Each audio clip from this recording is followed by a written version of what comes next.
ಭಾಗಿಯಾಗಿ ಅದರ ಅಧ್ಯಕ್ಷರು ಸಹಿತ ಇದರಲ್ಲಿ ಭಾಗಿಯಾಗುವಂಥದ್ದು. ಯಾಕಂದರೆ ಇವತ್ತು AI ಅನ್ನುವಂಥದ್ದು ಏನದಪ್ಪ ಅಂದರೆ ಇವತ್ತು ಮುಂದುವರೆದ ದೇಶಗಳ ಒಂದು ದೊಡ್ಡ ಲಕ್ಷಣದಂಗೆ ಆಗ್ಯದ. ಅದೊಂದು ವ್ಯಾಪಾರೀಕರಣದ ದೊಡ್ಡ ಕೇಂದ್ರ ಆಗ್ಯದ. ಅದರಲ್ಲಿ ಈ ಕ್ಷೇತ್ರದಲ್ಲಿ AI ಕ್ಷೇತ್ರದಲ್ಲಿ ನಮಗಿಂತಲೂ ಹಿಂದಿರುವಂಥ ದೇಶಗಳು, ಬಡ ದೇಶಗಳು ಸಾಕಷ್ಟು 2,000 ಕೋಟಿ, 1,000 ಕೋಟಿ, 3,000 ಕೋಟಿ ದುಡ್ಡುಗಳನ್ನು ಹೂಡುವಂಥ ಸ್ಥಿತಿ. ಅಮೇರಿಕಾ ಚೈನಾಗಳಂತ ಹೇಳುವಾಗಿಲ್ಲ. $20 ಬಿಲಿಯನ್, $30 ಬಿಲಿಯನ್, $16 ಬಿಲಿಯನ್, ಹೆಚ್ಚು ಕಡಿಮೆ ಲಕ್ಷ ಕೋಟಿಗಳ ದುಡ್ಡು ಹೂಡ್ತಾ ಇದ್ದಾರೆ ಇದರಲ್ಲೇ.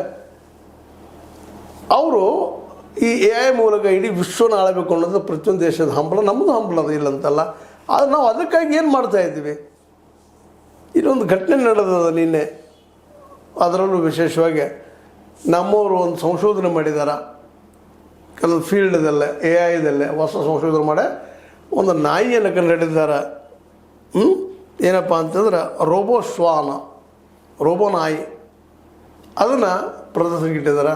ಅದರ ದುರ್ದೈವ ಏನಪ್ಪ ಅಂದ್ರೆ ಅದನ್ನು ರಚನೆ ಮಾಡಿದವರು ಚೈನಾದವರು. ದೊಡ್ಡ ಮುಖಕ್ಕೆ ಹೊಡೆಯುವಂಥ ಒಂದು ಪ್ರಸಂಗ ರೀ. ನಾವು ಹೇಳ್ಕೊಬೋದು ಏನಿಲ್ಲ, ಏನು ದೊಡ್ಡ ತಪ್ಪಲ್ಲ ಅಂತೇಳಿ. ಆದರೆ ತಪ್ಪ ನೋಯ್ಡಾದ ಪ್ರದೇಶದಲ್ಲಿ ಬರ್ತದೆ. ನೋಯ್ಡಾ ನಿಮಗೆ ಗೊತ್ತದ ಇಲ್ಲಿ ಬರ್ತದೆ ಅಂತೇಳಿ. ಇದು ದೆಹಲಿ ಸುತ್ತಮುತ್ತ ಬರ್ತದೆ. ಅಲ್ಲೇ ಗೆಲ್ಗೊಟಿಯಾಸ್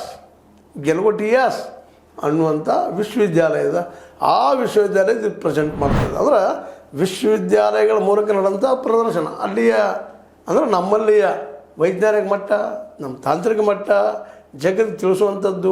ಮತ್ತು ನಾವು AIದಲ್ಲಿ ಎಷ್ಟು ಮುಂದುವರೆದಿದ್ದೀವಿ, ನಮ್ಮ ಟೆಕ್ನಿಕಲಿ ನಾವು ಎಷ್ಟು ಸೌಂಡ್ ಇದ್ದೀವಿ ಅನ್ನೋದು ಜಗತ್ತಿಗೆ ಹೇಳುವಂಥ ಒಂದು ದೊಡ್ಡ ಪ್ರಸಂಗ. ಇಂಥ ಸಂದರ್ಭದಲ್ಲೇ ಚೈನಾದ ನಾಯಿ ಮತ್ತು ಇನ್ನೊಂದು ಯಾವುದನ್ನು ತೊಗೊಂಡು ಈ ಸೌತ್ ಕೊರಿಯಾ